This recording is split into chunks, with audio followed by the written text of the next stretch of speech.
sa Pilipinas. NBC Manila Broadcasting Company.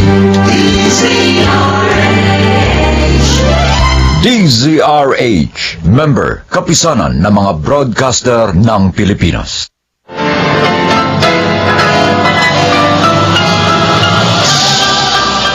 Buong karangalang inihahandog ng DZRH para sa bagong milenyo ang isa pang magandang dula.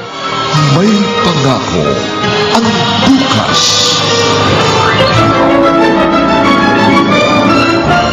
Iniis ko ang pagbibintang mo sa akin noon.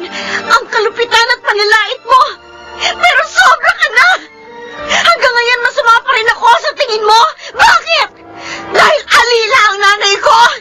Hindi kasalanan ang maging anak ng alay. Sabi niyo attend kayo sa graduation ko. Sabi niyo kayo magsasabit ng medalya sa akin. Pero bakit ganun? Umalis lang ako para kunin yung toga ko. Pagdating ko wala na kayo. Bakit ganun? Paano na ako ngayon? Beverly, magang-magana mga mata mo sa kaiiyak. Tama na, iha. Tama na. Sir Drigo, wala na po ang nanay ko. Wala na nga si Itay. Pati siya na iniwan din po ako. Tanggapin mo na lang, Iha, na marahil hanggang dito na lang ang buhay ni Senny. Hindi na po ako masasabitan ng medal ni Inay. Ibibigay ko pa naman po sana ang medal ko sa kanya. Yung pala, hindi na niya makikita yun kahit kailan. Narito naman kami ng Ma'am Lucita mo. Kami na lang ang magsasabit ng medalya sa'yo sa graduation mo. Sir? Oo nga. Sasamahan ka namin sa araw na yon. Kaya huwag ka umiyak, ha? Sabayan mo na lang kami maghapunan. Kaninang umaga ka pa hindi kumakain. Baka magkasakit ka. Sayang naman kung hindi ka makararating sa graduation mo. Ay, Jack, na kung nakikita ka ng nanay mo, malulungkot siya pag nangyari yun.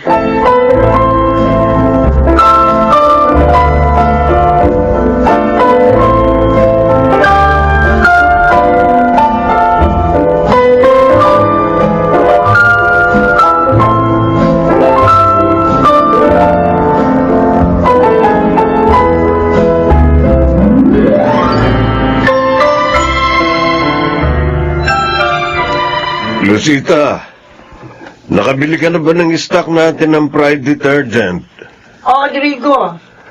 Alam ko, kailangan natin yon. Kaya hindi ko nakalimutan bilhin na mag-grocery ako. Mabuti naman. Si Marita kasi yung laging bumibili noon para sa atin. Teka, di ba sabi mo masakit ang ulo mo? Bakit ayaw mo pa matulog? Hindi kasi maalis sa isip ko si Beverly. Aawa ko sa kanya, Drigo. Pareho lang tayo ng nararamdaman. Pero ano magagawa natin? Wala na nga si Senny. Hindi nga natin alam na may sakit pala siya sa puso. Eh, siguro inilihim niya yun. Para wag tayong mag-alala, lalo na si Beverly. Nasaktan ng labis yung bata. Mahal na mahal siya ng kanyang anak. Siya ang inspirasyon ni Beverly. Drigo, tulungan natin si Beverly. Wala na siya matitiran ngayon eh. Hindi talaga tayo nagbabago. Maski sa pagpapasya, pareho tayo. Oh, ibig mong sabihin, yun din ang naisip mo? Oo. Gusto ko siyang alokin na ituloy ang trabaho dito ng kanyang ina. At pag-aaralin naman natin siya. Ay, maganda yun. At palagay ko, mapapapayag natin siya.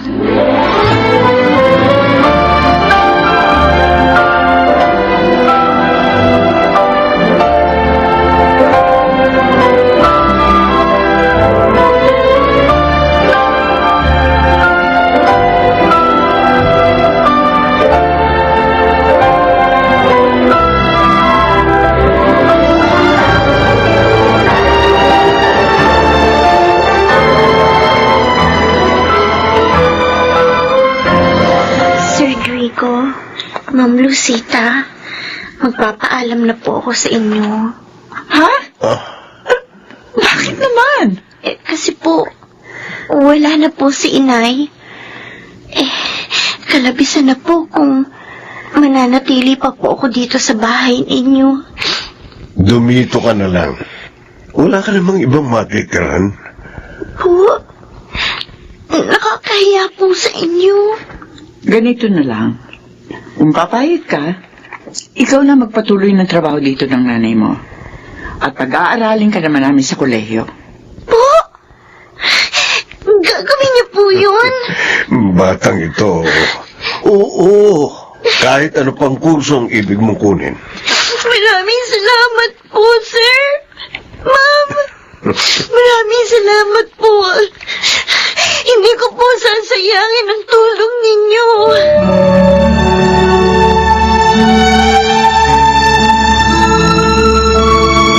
Daddy, bakit naman ganon? Bakit pinatira niyo dito ang Beverly na yon? Dana, naging tapat na kasambahay natin ang nanay niya. Umanaw nga sa panahon ng trabaho eh. O di sana binigyan niyo na lang ng konting pera. Mabuti na yung dumito siya. Makapagtatrabaho na siya, makapag-aaral pa. Magkakaroon siya ng magandang kinabukasan. What? Oh. Mag-aaralin niyo siya sa college? Wala namang masama doon, anak. Pero Mommy, Daddy, malaking gastos ang magpaaral sa college. Baka mamaya mahirapan kayo. Sige, kayo rin inaalala ko. Nagbibiro ka ba? Alam mong kaya namin magpaaral. Kahit ilang tao pa. Mamaya mo lumakit pa ulo nun. Palagay ko hindi mangyayari yun. Dahil pinalaki ni Senny si Beverly na mabait at mababang loob. Masipag at matalino pa siya. Kaya hindi nakapanghihinayang na tulungan.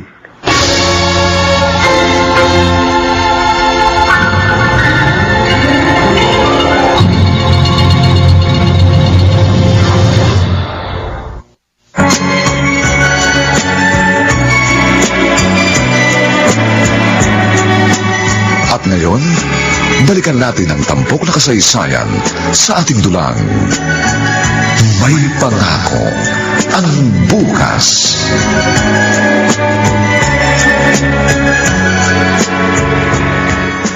Ano bang problema, pinsan?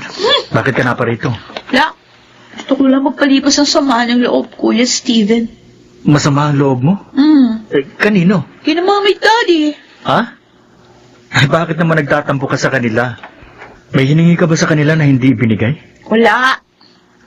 Hindi naman pwedeng hindi nila bigay yung gusto ko. Lalo ako magagalit. Oo, spoiled ka eh. Eh, ano nga ba yung pinagtatampo mo sa kanila? Sinamahan nila si Beverly sa graduation niya. Binili pa nila ng damit at sapatos. Oo nga. Kakainis. Graduation nga pala ngayon ng magandang anak ni Aling Senny. Yung namatay yung katulong. Ang balita ko pa, may award siyang tatanggapin. Bako pa kailang. Ito naman oh, nabanggit ko lang eh. Kahit marami pa siyang medalya, hindi pa rin magbabago ang katotohanan ng anak pa rin siya ng alila. Sobra ka naman, Dana. Ka naman ganyan. Ulila na nga yung tao, inaapi mo pa. Eh kasi kahit noon pa, ayoko na sa kanya eh. Kaya hindi ko siya pinapansin eh. Talaga naiinis ako doon. Dahil sa amin na siya magtatrabaho ngayon.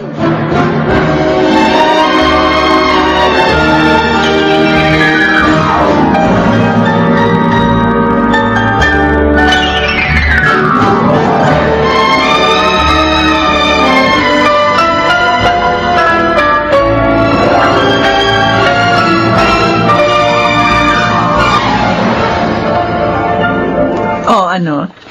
Nabusog ka ba sa dinner natin, Beverly? Opo, ma'am. Salamat po sa inyo. Ibinili niyo na nga po ako ng mga gamit. Sinamahan niyo pa po ako ngayong graduation ko. Tapos, kumain pa tayo sa labas. Okay, naging masaya naman kami sa pagsama sa iyo, Iha. Akala nga nila, kami ang parents mo eh. Kaya binati rin nila kami. Kaya ngayon, ako na lang mag-isa magde-dinner. Mommy, Daddy.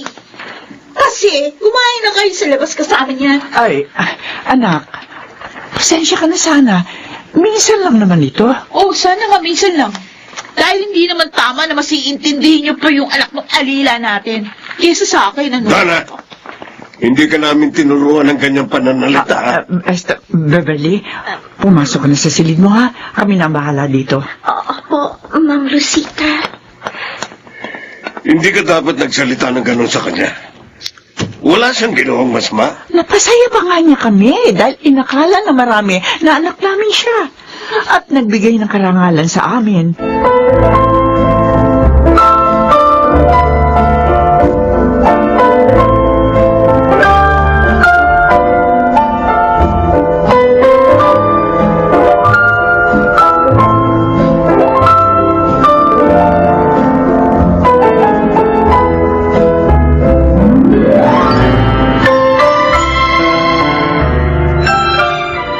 Buisit talaga.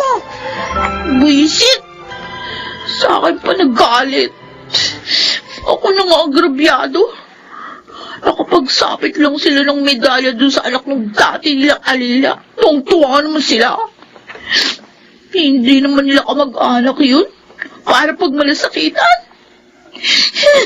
Hindi ako papayag na maulit pa ito. Hindi!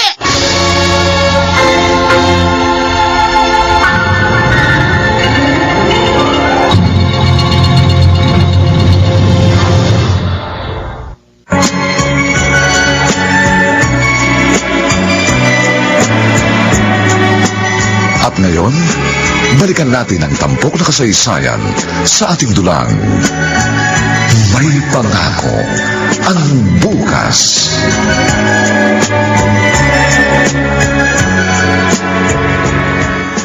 Papasok ka na ba sa office, Rigo?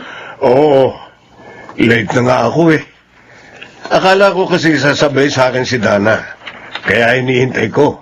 Nalaman ko na lang kay Beverly na nauna na pala siyang umalis sa akin. Nako. Nagtatampo pa rin sa atin ang batang yun. Hindi pa rin niya ako kinikibo. Kahit nagkakasama kami dito sa bahay. Natuto na siya magtanim ng sama ng loob. Ganong hindi naman natin itinuro sa kanya yun. Nahihiya tuloy ako kay Beverly dahil sa ugali ng ating anak. Kausapin natin si Dana at Rigo. Lambingin. At saka paliwanagan. Baka naman this time, maunawaan niya na tayo.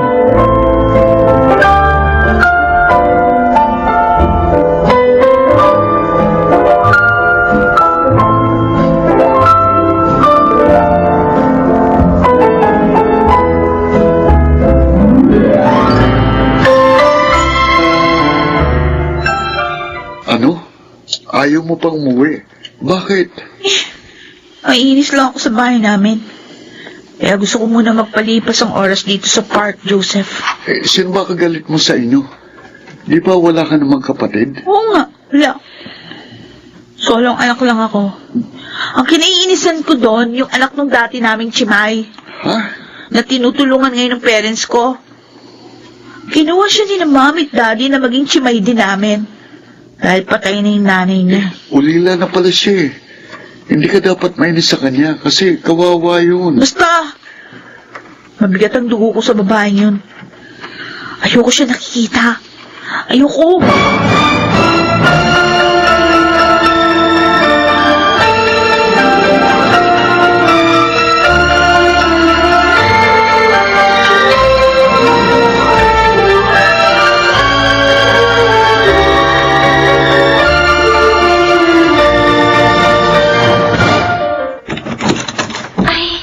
Kayo na pala, Ma'am Dana. Gusto niyo na po ba mag-dinner? Maghahain na po ako. Hoy, kung gusto kong kumain, sasabihin ko ha. Huwag kang epal. Opo. Sorry po, Ma'am. Bakit ngayon ka lang umuwi, Dana? Gabi na. No-share kami ng friends ko. Ilang beses ko nang sinabi sa'yo, kung gagabihin ka, tatawag ka o mag-text sa amin. Hindi mo ginagawa. Sige. Pagalitan niyo ako sa harap ng Chimay natin. Para pagtawanan niya ako. Pagalitan niyo ako!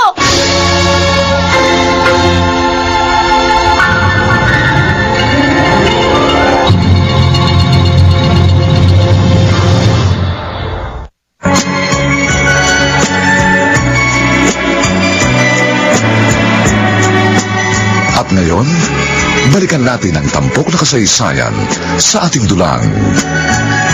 May pangako ang bukas.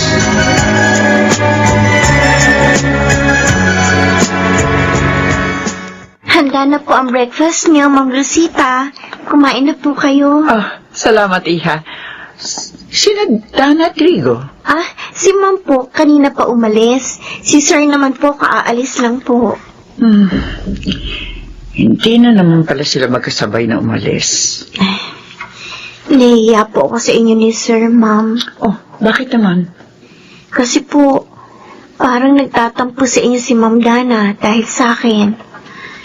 Ayoko po sanang mangyari yun. Pasensya ka na sana, ha? Spoiled kasi si Dana eh. Ang gusto niya, siya lagi ang pinapansin namin. Pero hayaan mo, masasanay din yun sa'yo. Magbabago rin siya.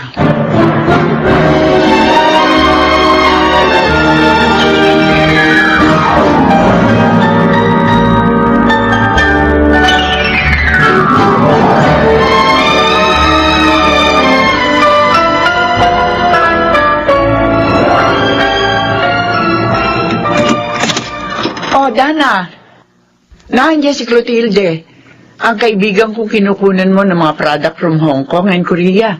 Marami siyang dala. Gusto niya makita mo yun. Wala na akong pera, Mami. Bus ng allowance ko. Bumaba ka na, tingnan mo. Ako na bahala dun. Triga? Kayo magbabayad lahat ng magugustuhan ko doon? Of course. Anak kita eh. At kaya kami nagsisikap ng daddy mo para sa'yo. Kasi parang pinagpapalit niyo na ako sa iba eh. Hindi pwede mangyari yon, anak. Kaya huwag kang mag-isip ng ganon. O sige na. Bumaba ka na doon. Hinihintay ka na ni Clotilde.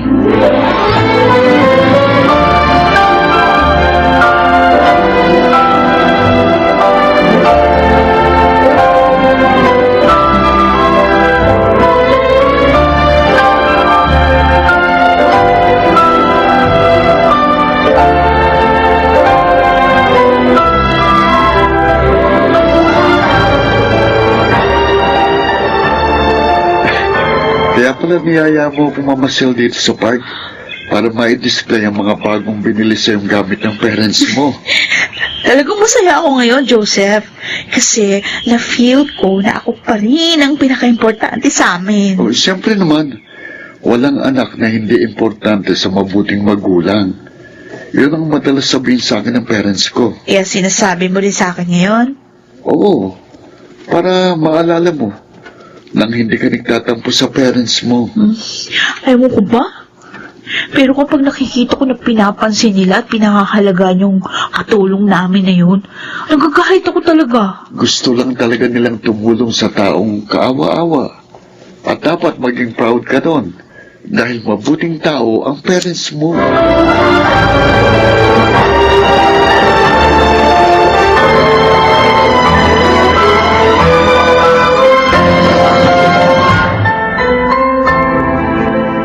Grigo, nailagay ko na yung bagong unique toothpaste sa bathroom, ha? Salamat, Lucita. Good morning po, tita. Tito. Oh, narito ka na pala, Steven. Sabi po kasi ni Mami sa akin, pinapupunta niyo raw ako dito. Ay, oo, Steven. Pasasamahan sana namin sa iyo na mag-enroll si Beverly. May meeting kasi ako ngayon sa isang importanteng kliyente. At ang tita Lucita mo naman, sasamahan si Dana sa kaibigan ng Alahera. Kaya walang sasama kay Beverly. Pwede kayong samahan mo siya, iyo? Sure, tita. Tito. Wala naman akong gagawin sa office ngayon eh. Salamat. We'll call you up later para malaman ang nangyari. Okay po. Mabuti naman po pala. Wala nang tampo ni Pinsan sa inyo. Inaamo kasi siya ng tita mo. Kaya umain na rin ako. Para mapaliwanagan namin siya.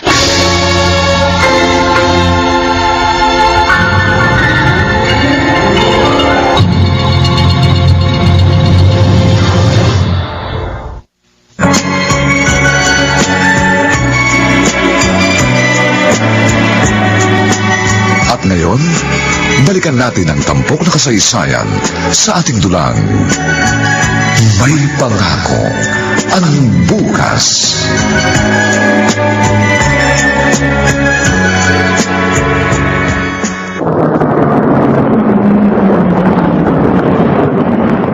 Okay, we're home, Beverly.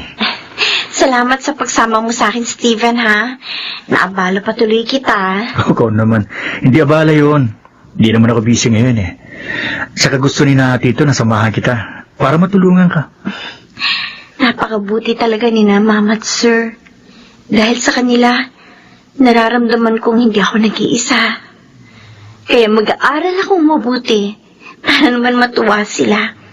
Kahit man lang sa ganitong paraan, masuklian ko ang kanilang kabutihan at mapasaya ko sila.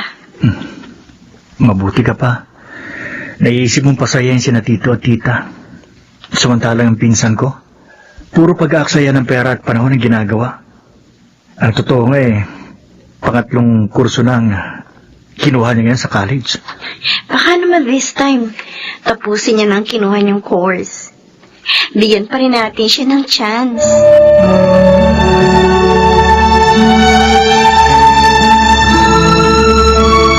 Pambihira naman. Yan palang dahilan kaya pinuntahan mo ako dito sa amin. Eh kasi gusto kong makabalita sa nangyari kahapon. Pinasamahan pa pala sa'yo, babaeng yun. Ay, special siya ha? Ayan ka na naman eh. Gumagawa ka na naman ang kaiinis mo. Eh kasi sabihin mo na kung ano nangyari. Bakit hindi si na Tito ang kausapin mo? Para naman tayong marites nito eh. Eh, pag tinanong ko naman yung mga yun, kulang-kulang naman yung ikukwento nun sa akin eh. Kaya nga sa'yo ako nagtatanong. Sige na, sabihin mo na. Okay, sige. Physical therapy ang kukunin niya. Ha? At doon sa exclusive school na pinuntahan namin siya papasok. Kapal naman ang mukha noon. 4-year course pang kinuha? Bakit hindi na lang vocational? Hindi na nahiya sa gagasto sa pag-aaral niya. Eh, sabi niya, mag-aaral naman siya mabuti. Para hindi naman masayang ang tulong ng parents mo. Masyado kasing mabait si mami at daddy. Pero hindi bale, sisiguraduhin ko na hindi magtatagal ang babaeng yan sa amin. Dana, ano bang binabalak mong gawin?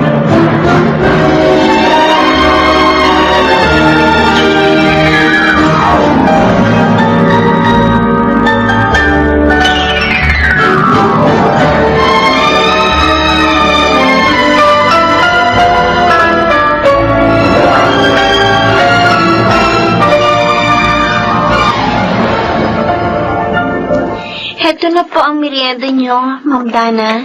Sir. Thank you. Ilagay mo dito, sir. Tapon ng Diyos. Nabasag pa yung mga baso. Ang tanga mo kasi! Hindi ka maayos mag-serve! Dana, Ma'am Dana, sorry po. Oh, sorry mukha mo. Iyak-iyak ka pa dyan. Bilisan mo, linisin mo na yan. Opo, Ma'am. Joseph, halika. Doon na lang tayo sa garden. Ha? Nakakasira ng araw ang tanga na ito eh. bakit mo naman siya pinagsabihan ng ganun? Tanga kasi! Hindi nag-iingat. Wala siyang kasalanan. Sinagi mong dala niyang tray, kaya natapon ng laman. Ay, hindi ko naman sinadya yan ah. Kung ganun, hindi ka dapat magalit. Dahil hindi rin niya gustong nangyari. Bakit ba pinagtatanggol mo yon? Ako ang kaibigan mo, hindi siya.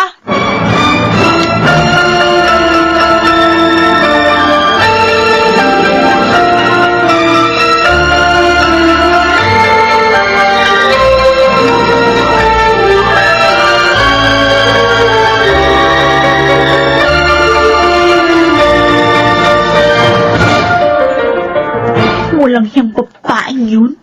Sobrang paawa. Di lang si Mami ang nakukuha niya. Pati si Joseph, nakukuha na rin niyang sympathy. Samantalang, ngayon lang niya nakita si Beverly. Kakainis talaga. Dapat siya mawala dito. Unti-unti niya nang inaagaw ang lahat sa akin. Oh, ano bang dapat kong gawin? Alam ko na. Alam ko na kung anong gagawin ko. At dito, baka hindi lang siya basta mapalayas. Baka makulong pa siya.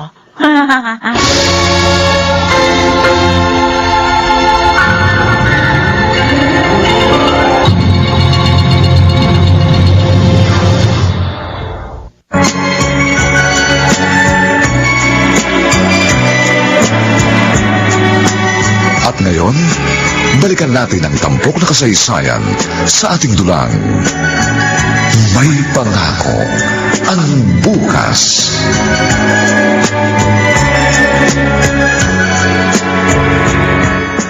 Hindi ako maaaring magkamali. Doon ko talaga inilagay yun.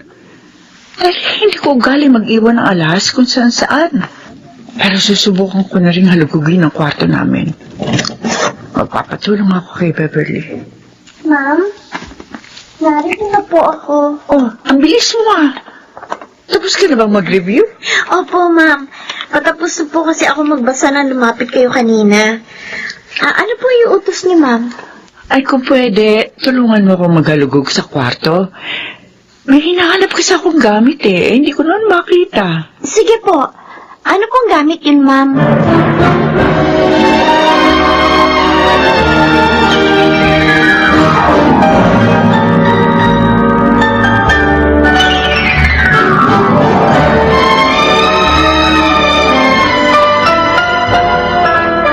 What?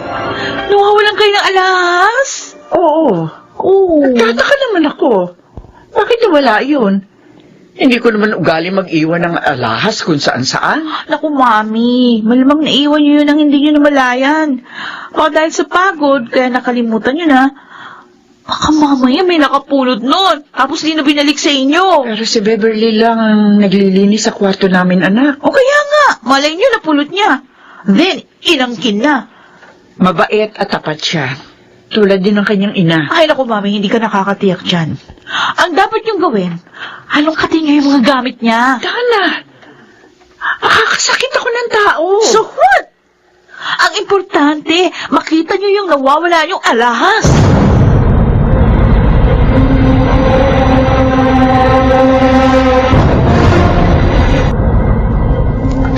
Ito ba nawawala mong alahas, Lucita? Ang brilyante mong kwintas? Oo, Rodrigo. Hindi. See? Nakita niyo yan?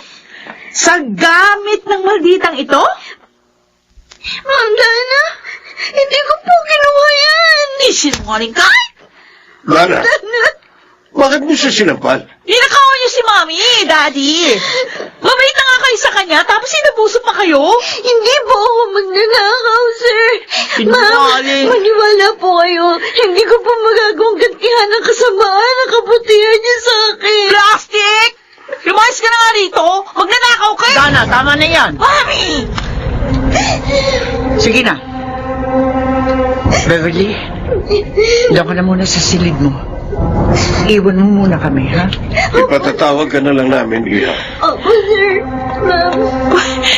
Mami! Daddy! Palayasan niyo na babaeng yun dito. Magnanakaw siya eh. Dan, Ipapahamak niya lang tayong lahat. Hindi siya dapat pagkatiwalaan.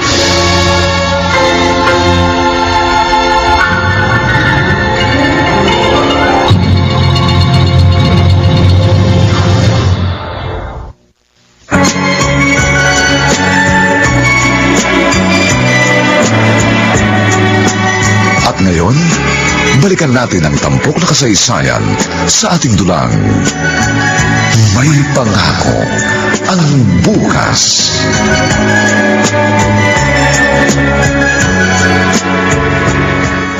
Dana, narito na ako. Buti naman.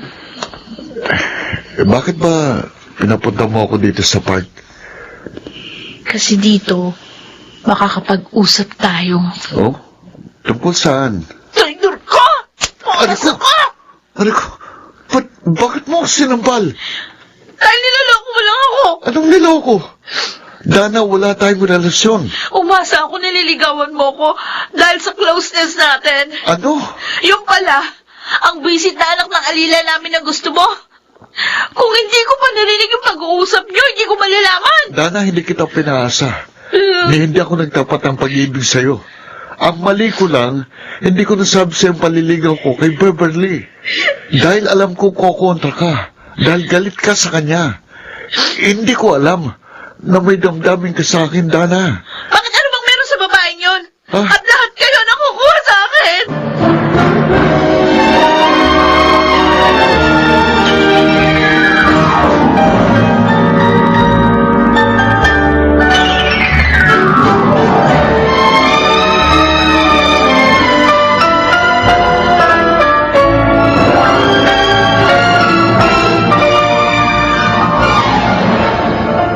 Ano bang problema, pinsan?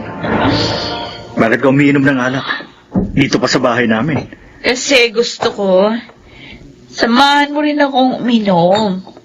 Total, nasa province naman ng mommy at daddy mo. Para namang hindi mo ako kilala, pinsan. Hindi nagbabago ang ugali ko. Kahit walang parents ko. Ngayon sabihin mo, ano ba talagang problema mo? Si Joseph. Nalaman ko kasi, hindi niya pala ako mahal, pinsan. Ayos lang yun.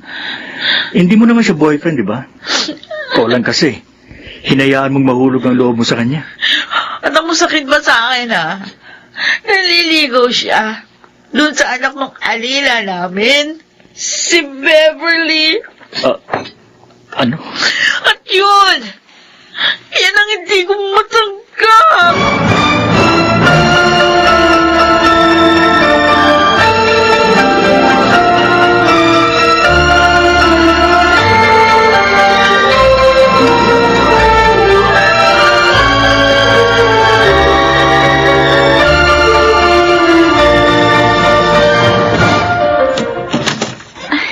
Kayo pala, Ma'am Dana.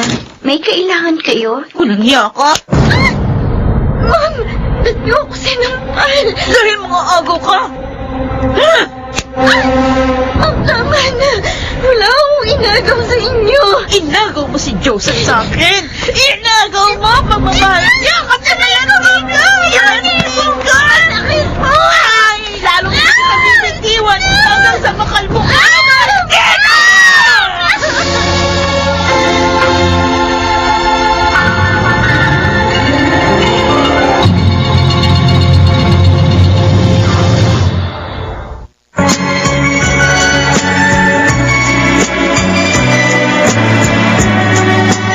At ngayon, balikan natin ang tampok na kasaysayan sa ating dulang. May pangako ang bukas.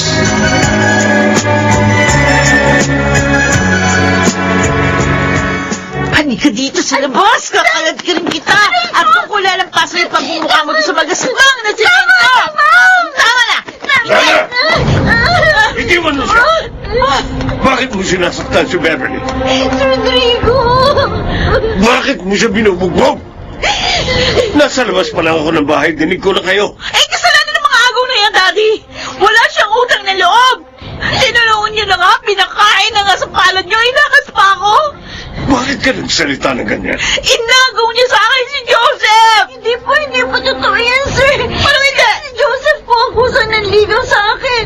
Hindi ko nga po siya sinagot. Sinungaling! Tinakit mo siya! Nagtagumpay ka naman! Walang hiya ka, maldita! Bakit ganun? Boyfriend mo na ba si Joseph? Daddy! Kayong dalawa na ba? Kaya ka nagwawala ng ganyan? Dahil kung hindi, nakakahiyang ginawa mo. Pulayasin niyo na dito ang babae niyan! Kung hindi niya palalayasin ako, lalayas dito! Kumusta na ang pakiramdam mo, Beverly? Ma'am Lucita, sorry po. Alam ko pong ayaw niyo mag-away kami ng anak ninyo. Pero, hindi naman po ako nakipag-away sa kanya. Alam ko. Sinabi lahat ni Inday, ang labandera at planchadora namin. Nagbanta si Ma'am Dana na aalis dito. Pag hindi niyo po ako pinalayas. Beverly, Kaya alis na lang po ako. sandali lang. Hintayin mo ang mapag-uusapan namin ng Sir Rodrigo mo. Hindi maaaring basta ka umalis na lang. Lalo na malapit ang graduation mo. Hindi dapat maapektuhan ng problema ang pag-aaral mo.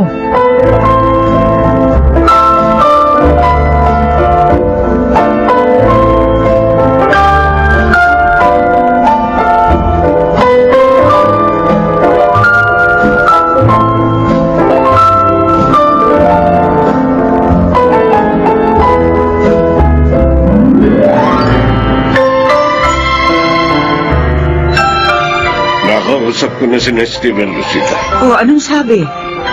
Pumayag ba sila? Oo. Ay, Salamat naman. Alam nilang mabait si Beverly, kaya hindi ako nahirapan sa pakikiusap sa kanila. Naawa pa nga sila sa kanya, lalo na si Steven. Eh, talaga naman nakakaawa siya. Wala naman siyang kasalanan eh. Kung maaari lang, ayoko siya umalis dito, Drigo. Napamahal na siya sa akin. Ganon din ang nararamdaman ko. Pero kailangan ihiwalay natin siya kay Dana. Sobra ng pananakit sa kanya ng ating anak. Nagagalit ako kay Dana. Hindi na siya nagbago sa paglipas ng mga taon. Napakalaki ng pagkakaiba nila ni Beverly. Kahit naroon na si Beverly kina Steven, itutuloy natin ang pagtulong sa kanya. Hanggang sa matapos siya ng kanyang pag-aaral. Makabubuti rin siguro na huwag munang malaman ni Dana na naroon si Beverly. Para na rin matahimik si Beverly. Oo. Sasabihin ko kina Steven na sikaping manatiling lihim kay Dana ang lahat ng ito.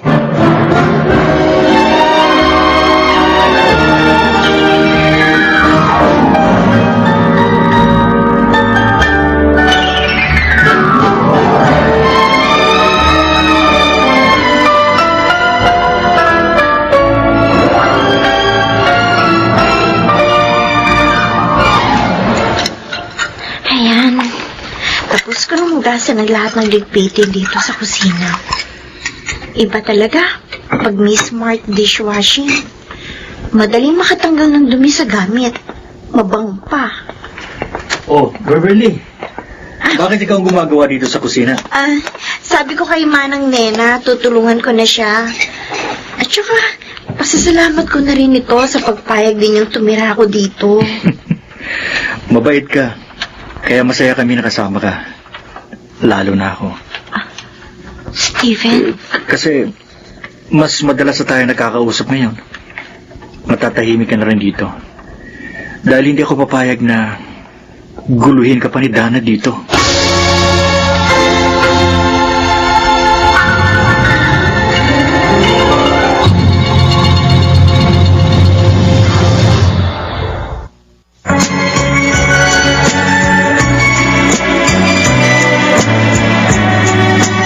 At ngayon, balikan natin ang tampok na kasaysayan sa ating dulang. May pangako ang bukas.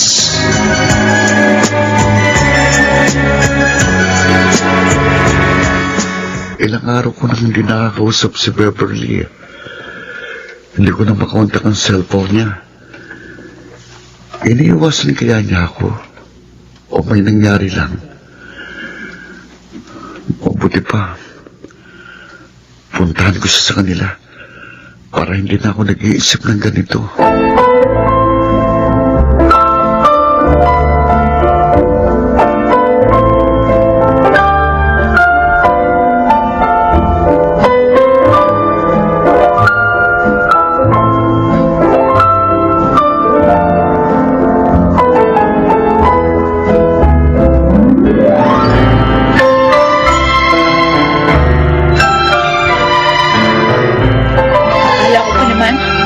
Kaya ka nagpunta dito para makausap ako, Joseph. Yung pala, para tanungin tungkol sa buwisit na si Beverly. Pasensya na, Dana. Ilang araw ko na kasi siyang hindi nakakausap. Ay, Joseph, kalimutan mo na yun. Sa akin mo na lang ibaling yung pansin mo dahil ako yung nagmamahal sa'yo. Kung wala dito ngayon si Beverly, aalis na ako. Babalik na lang ako sa ibang araw. Wala na siya dito. Ano? Pinalayas na namin. Saan nagpunta? Ha? Malay ko. Wala naman akong pakialam sa kanya eh. Buti nga, kung mapapahamak siya.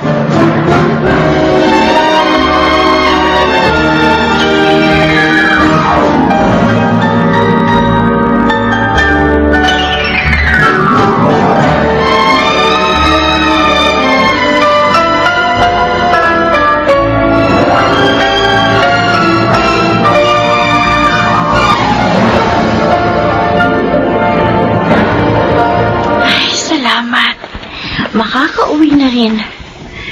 Nakakapagod ang maghapon. Kaya lang ang hirap sumakay. Sayang, Hindi ako masusundo ni Steven. Beverly, Joseph! Ikaw pala! matagal na kitang inaabangan dito sa labas ng ospital kung saan ka nag-OJT.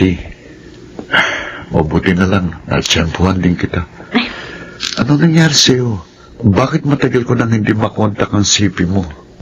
Nagpalit na ako ng SIM card. Ha? Mula nung umalis ako sa kanila. Para na rin si katatahimik nating lahat. Bakit ba? Anong nangyari? Sinaktan niya ako. Nang malaman na panliligaw mo sa akin. Buti na lang patuloy pa rin akong tinulungan ng parents niya. Inilipat ako kina Steven. Ang pinsan ni Dana? Oo. Beverly, maaari ba kitang dalawin doon? Huwag na, Joseph. Ha? Kalimutan mo na ako. Mga matahimik na tayo pare-pareho. Joseph, gusto kong maabot ang mga pangarap ko. Sana, maunawaan mo ko. Sundin mo na lang siya, pare. Oh, Kawawa naman si Beverly. Kung i-skandalohin na naman at sasaktan ni Dana. Steven, sabi mo hindi mo ko masusundo. Maaga ako natapos sa meeting namin eh. Kaya pinuntahan na kita. Let's go. Joseph, aasahan ko. Susundin mo ang pakiusap namin ni Beverly.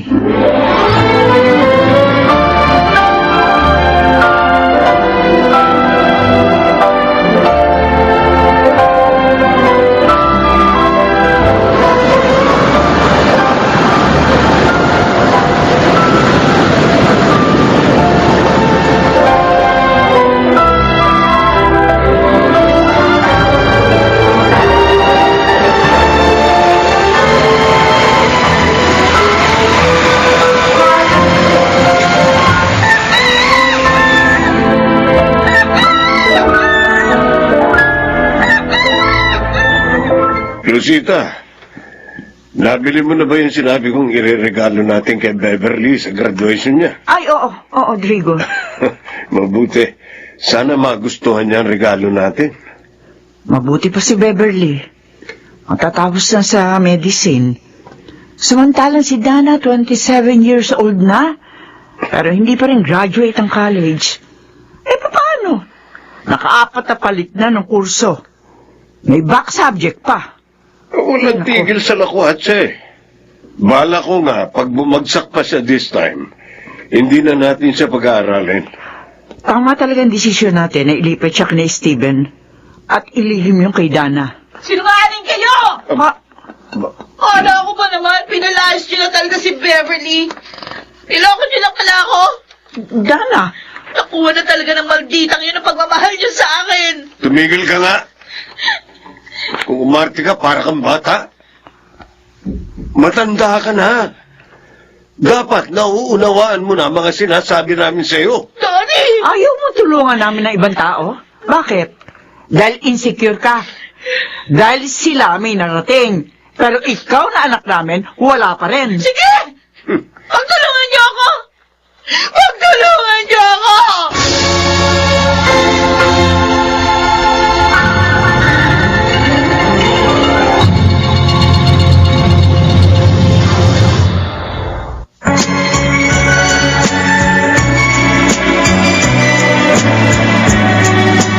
At ngayon, balikan natin ang tampok na kasaysayan sa ating dulang. May pangako ang bukas.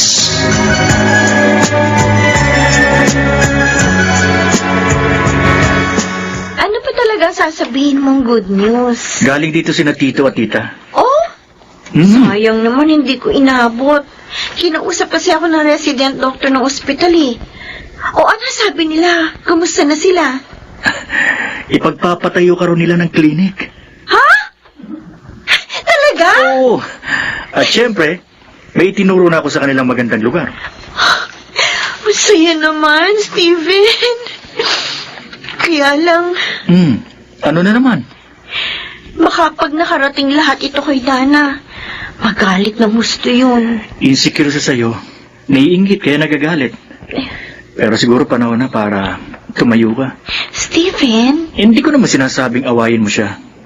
ipakita mo lang sa kanya na hindi kanya dapat isubsob sa lupa dahil pareho lang kayong nakatungtong sa lupa.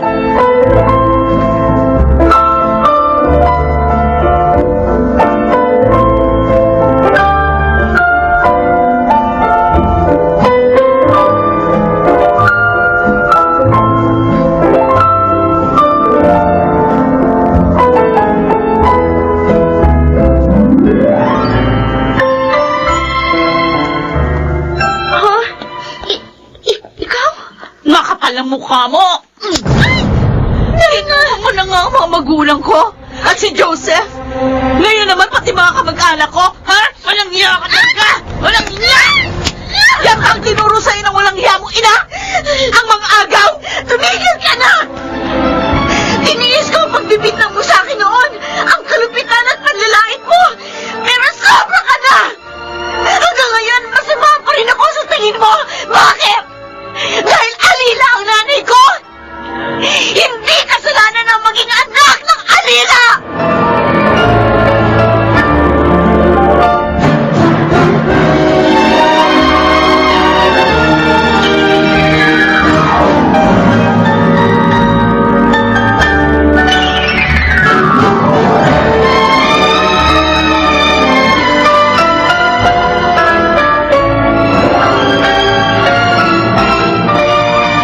Lucita, nakausap ko si Steven. Pinuntahan pala't inaway na naman ni Dana si Beverly. Ano? Ang babaeng yun talaga? Hindi na nagbago? Ayoko sanang gawin ito, pero palagay ko, ito lang ang paraan para matauhan si Dana. Anong ibig mong sabihin? Ipagtapat na natin sa kanya ang katotohanan. Ha? Sasabihin na natin sa kanya? At anong katotohanan yon, Mami? Daddy? Dana? Sabihin nyo! Ano?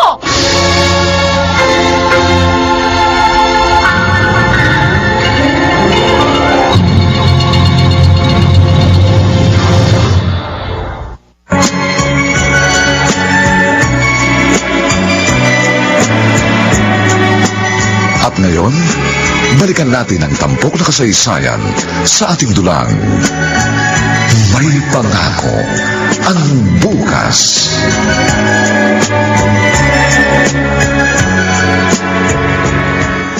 Bakit hindi kayo magsalita ngayon? Mami! Daddy! Sabihin nyo! Dana, Tungkol sa tunay mong pagkatao, hindi ka namin tunay na anak ni Lucita. Hindi. Hindi totoo ang sinabi nyo? Hindi! totoo ang sinabi ng Daddy Drigo mo. 3 taong ka noon ang ampunin namin. Yun ay dahil hindi ka kayang buhayin ng iyong ina. Patay na kasi ang iyong ama. At ang naiwan sa kanya ay ang bunso mong kapatid. Hindi siya nagpabayad sa amin. Sa halip, pinili niyang magtrabaho sa amin bilang katulong. Para kahit papano ay makasama ka. No! Huwag niyo sabihin sa akin ng aking ina. Oo. Ay, Siya nga, si Senny. At ang anak na alila na maraming beses mong hinamak ay ang bunso mong kapatid. Si Beverly. no! Hindi! Hindi! Dana! Dana, magbalik ka rito! Dana! Hayaan muna natin siyang umalis, Lucita. Para makapag-isip.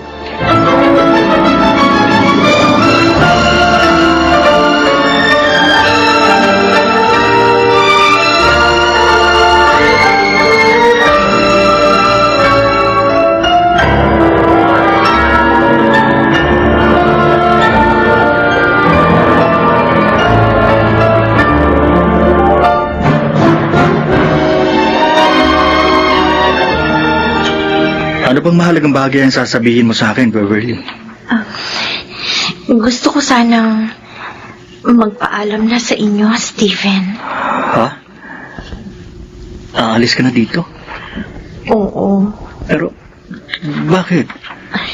Nakakaya naman kasi kung Kung titira pa rin ako dito, ganung may trabaho na ako at kumikita na ng maayos. Baka kung ano nang isipin ng mga tao. Hindi mo naman sila dapat intindihin.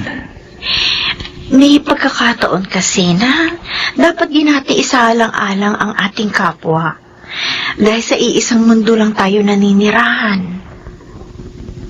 Kung ganun pala, hindi na kita lagi makikita at makakausap. Maaari ka naman magpunta sa ospital na pinapasukan ko. O kaya sa bahay na uupahan ko. At kahit sa magiging klinik ko. Ayoko sanang mapahiwalay ka sa akin. Stephen? Beverly, I love you. Noon pa man.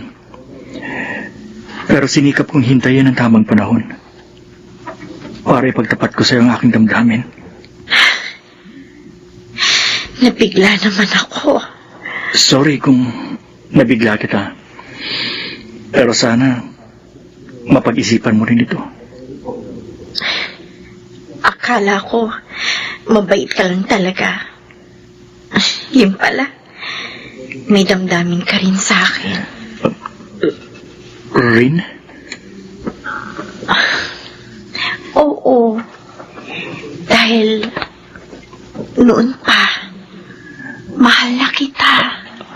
Ha? Pero, isinaisang tabi ko yun. Alang-alang sa mga pangarap ko. At sa mga taong tumutulong sa akin. Beverly, napakasaya ko. Salamat. Hindi ka magsisisi sa pagtanggap mo sa pag-ibig ko.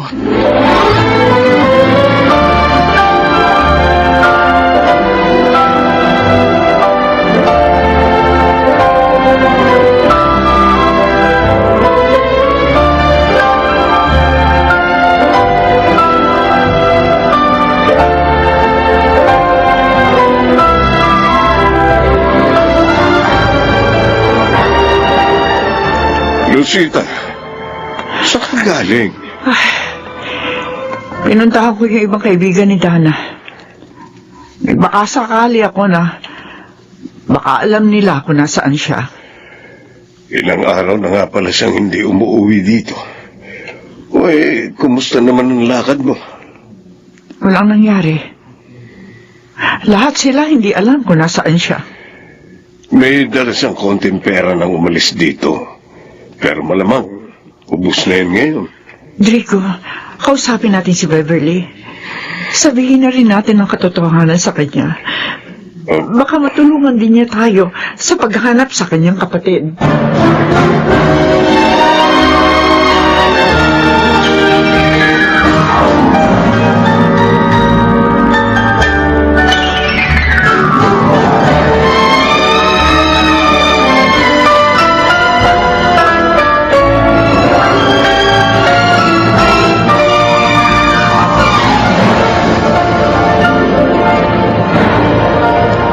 Ano po? Nawawala si Dana? Oo, Stephen. Ilang araw na. Bakit po siya umalis nang walang paalam? Kasi hindi niya matanggap ang katotohanan ng kanyang nalaman. Ang lihim ng kanyang pagkatao. Teka, tita. Huwag niyong sabihin, hindi niyo siya tunay na anak. Tama ka. Hindi. Ampun niyo lang pala siya. 3 taon pa lamang siya noon ang ampunin namin. Dahil hirap na hirap si Zenny, hindi alam kung paano kanyang bubuhayin. Sandali po. Bakit napasama po kami ni Inay sa kwento ni Dana? Dahil si Dana, ang panganay mong kapatid. Legal namin siyang inampun sa iyong ina. Dahil kailanman, hindi kami maaari magkaanak ni Drigo. Ang babaeng nanakit, sumira at tumamak sa akin. Kapatid ko pala. Kung ganun, hindi ko pinsan si Dana. Oo, Stephen. At alam ng mga magulang mo ang tungkol dito. Anong biro ng buhay itong nangyari sa amin? Patawarin mo sana kami, Beverly. Hindi namin gustong saktan ang damdamin mo. Ang totoo, wala na kaming balak pang sabihin ito. Pero kailangan gawin. Nasa na po ngayon si Dana, Tito? Hindi namin alam. Kaya nga gusto namin magpatulong sa inyo.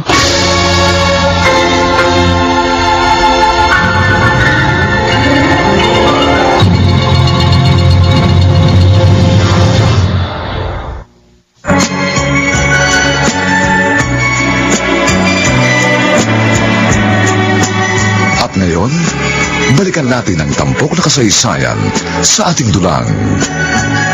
May pangako ang bukas.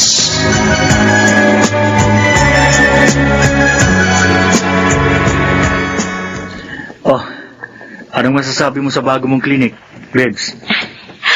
Ang ganda-ganda, Steven. Alam mo, napakasaya ko. Salamat sa inyo. Kumpleto na rin dito sa mga kailangan mong cleaning materials. Lahat ng ACS products meron dito. Lalo na yung Shield Bath Soap. Thank you. Talagang kailangan ko ang Shield Bath Soap. Dahil yun na lagi kong ginagamit. By the way, may balita na ba sa paghahanap ninyo sa kapatid ko? Wala pa rin eh. Humingi kami ng tulong sa mga pulis. Doktora! Doktora! Mark, bakit? May babae pong nawalan ng malay sa labas po nitong klinik. Ano? Oh, yan. Tingin ko, may buena mano ka ng pasyente.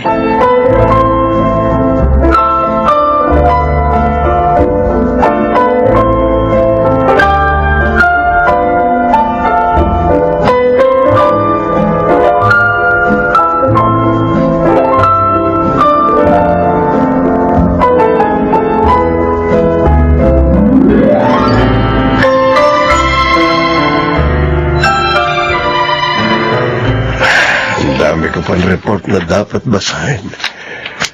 Ay, sumasakit na ang ulo ko.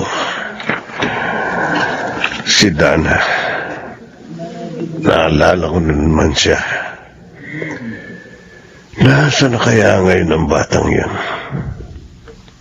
Mali ba kami sa pagsasabi sa kanya ng totoo? Huwag naman sana siyang mapahamak. Dahil pag nangyari yun, masasaktan din kami.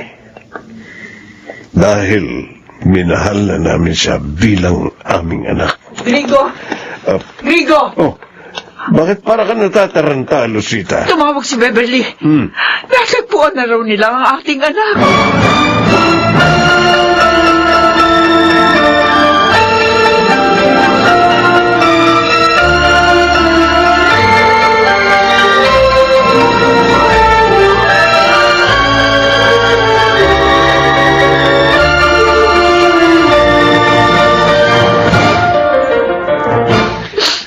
Bebs, nag-text si Tito. Papunta na raw sila rito. Steven, Umiiyak ka? Bakit? siguro dahil nalaman kong kapatid ko pala si Dana. At ngayon narito siya sa harap ko. Wala malay. Dito pa siya nawala ng malay sa labas ng bagong gawang klinik mo. Alam mo, palagay ko, niloob ng Diyos na mangyari ito. Para magkaayos na kayong dalawa. Oh, yan. May kakamali ng ate mo. Saan ako naroroon? Dana, nawalan ka ng malay sa labas ng klinik na ito. Beverly. Ako nga. Ate. Alam mo na? Oo. At tinatanggap kita bilang kapatid ko. Sa kabila ng masasamang ginawa ko. Mas maaari pa namang ituwid yun. Salamat. kapatid ko. At patawad sa lahat-lahat ng kasalanan ko. Dana, kumusta ka na, anak?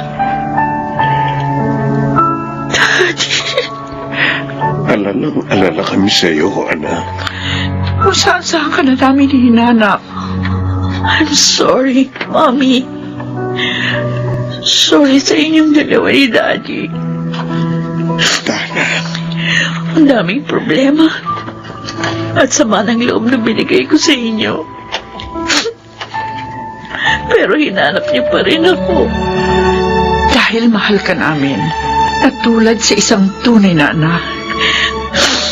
Maraming salamat sa lahat ng ginawa niyo para sa akin.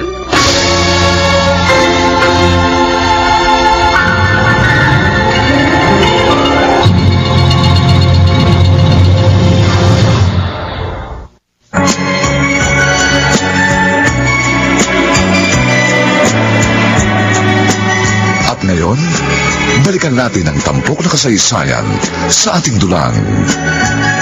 May pangako ang bukas.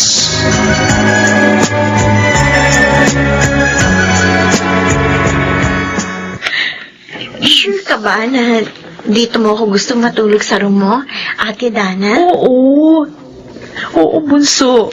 Para makapagkwentuhan tayo ng gusto. Sabagay, gusto ko yun. Ngayon pa lang nga tayo magkakabanding ng ganito. At marami akong gustong itanong sa'yo. At ano naman yun? Kung paano naging kayo ni Steven, samantalang si Joseph yung nanliligaw sa'yo nun. Ang totoo, noon pa may lihim na akong pagtingin kay Steven. Kaya nga hindi ko sinagot si Joseph eh. Talaga? Oo. At ito huli, nalaman ko nang magtapat siya sa akin ha. Pareho lang pala kami ng damdamin. Kaya yun, sinagot ko na siya. O di sa kasalan ng tuloy niyan. Ay, hindi po. Bakit? Dapat mauna ka muna sa akin, ate.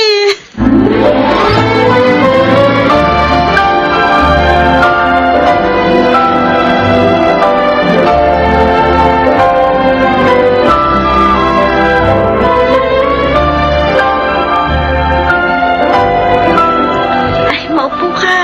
Salamat, Beverly. Lalabas na siya. Ayun pala. Beverly! Sino ba bisita ko? Kumusta, Dana? Joseph! Ang tagal mong nawala ah. Oo, nagpagaling lang. At okay na ako ngayon. Nagkita sila ni Steven sa isang conference, ate. At siya rin ang nagkwento sa akin ng lahat ng nangyari. Kaya pala hindi ko na nabigla. Iniimbita niya tayo, ni na Steven, ate Dana. Saan? Bakit? Ano okasyon? Nakalimutan mo na pala. Birthday ko sa makalawa. Ay, At wala akong partner para makasama sa araw na yun.